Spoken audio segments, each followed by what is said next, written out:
जोहार साथियों, आज डोंगर बरंडा भील राजा की धरती पर आप सभी को विश्व आदिवासी दिवस की ढेर सारी शुभकामनाएं और बधाइयां। साथियों, आप लोगों ने इतिहास तो पढ़ा होगा। उस इतिहास की किताबों में आर्य बाहर से आया, मुगल बाहर से आया, अंग्रेज बाहर से आया, ये सारा आपने पढ़ा होगा।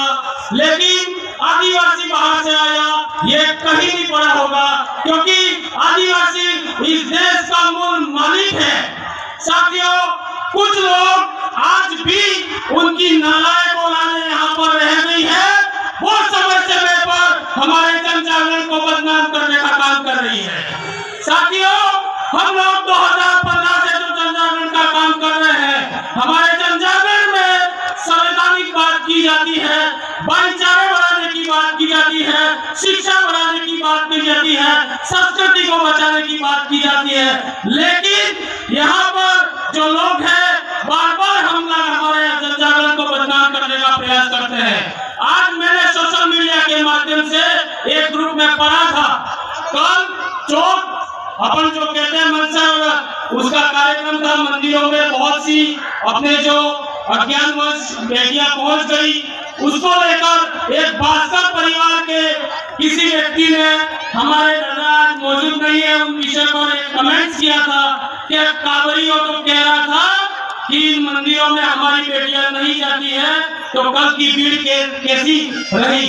तो मैं उस भास्कर परिवार के व्यक्ति को इस मंच के माध्यम से जवाब देना चाहता हूं कि उस कांवरे की वजह से तुम्हारे हजारों साल के जो गफोरे थे, उसकी वारियां उठने लग गई है। और ये आदिवासी जागकर आज तुम्हारे धंधे चौपट हो गए हैं। मैं तुमसे कहना चाहता हूं, तुम्हारे बच्चों को, जो तुम मुफ्त खोर हो, अपने बच्चों को भीख मांगना सिखा देना, क्योंकि आदिवासी जाग गया है और यही लोग तुम्हारे यही की चीज काम आएगी। साथियों, कुछ लोग हमारे जन जागरण को कहते हैं कि तुम लोग ये जातिवाद फैलाते हो, तो संविधान में 330 और 332 आप लोगों को पढ़ना चाहिए।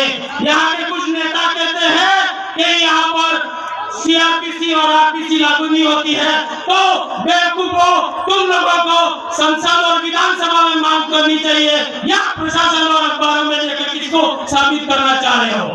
राज्य सरकार ने यहाँ पर 2019 से सतत बिल प्रदेश विद्यार्थी मोर्चा की मांग पर यहाँ राजकीय अवकाश को घोषित कर दिया, लेकिन इन लोगों ने आज षड्यंत्र के तहत सारे अधिकारियों और कर्मचारियों को अपना ब्लॉकों में बुलाया है और नरेगा के जो लेबर है उनको आज काम पे बुलाया। क्यों?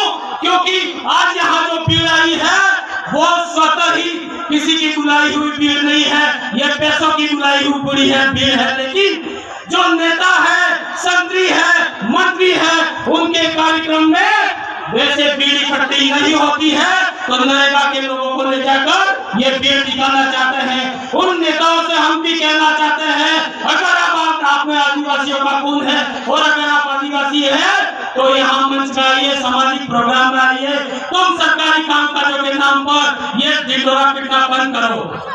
साथियों, 2015 से हम लोग जन जागरण कर रहे हैं। आप लोगों ने देखा होगा, हमारे जन जागरण को 2016 में बदनाम करने की कोशिश की गई।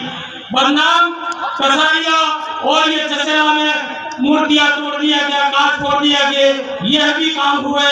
आज भी ये पत्थरबाजी हो रही है, उसको भी मैं षड्यंत्र कहता हूँ। किसी न किसी के द्वारा पोषित लोग हैं जो इस तरह के ये काम कर रहे हैं। प्रशासन से निवेदन है कि ऐसे लोगों की जांच करें। 84 क्षेत्र में एक घटना हुई थी, एक बच्चा मारा गया था। उस टाइम प्रशासन को हमारे साथियों द्वारा कहा गया था कि जो लोग बदमाश हैं, ऐसी बदमाशी करते हैं, उनको छुड़ाने कौन आता है, तो इसकी लिस्ट वायरल की जाए। आज तक वायरल नहीं की, इसका मतलब प्रशासन की भी मिलीभगत मानता हूं मैं। और ऐसे अपने आसपास के एरिया में जो लोग हमारे समाज, हमारे जन जागरण को बदनाम करने की साजिश करते हैं, ऐसे लोगों को प्रशासन को सूचना दे और अंतिम में मैं एक शायरी बोल के अपना स्थान ग्रहण करूंगा। जो लोग हमको आज हिंदू धर्म बनाना चाहते हैं, ये लोग जबरन हमको हिंदू बना रहे हैं। इसके लिए मैं आपको बता रहा हूं, अरे हम उबलते हैं तो भूचाल उबल जाते हैं, अरे हम उबलते हैं तो भूचाल उबल जाते हैं, हम मचलते हैं तो तूफान मचल जाते हैं। हमको कोशिश न करो बदलने की तुम, हमको कोशिश न करो बदलने की तुम। हम बदलते हैं तो इतिहास बदल जाते हैं, हम बदलते हैं तो इतिहास बदल जाते हैं। जय जोहार, जय आदिवासी, जय उत्तर प्रदेश।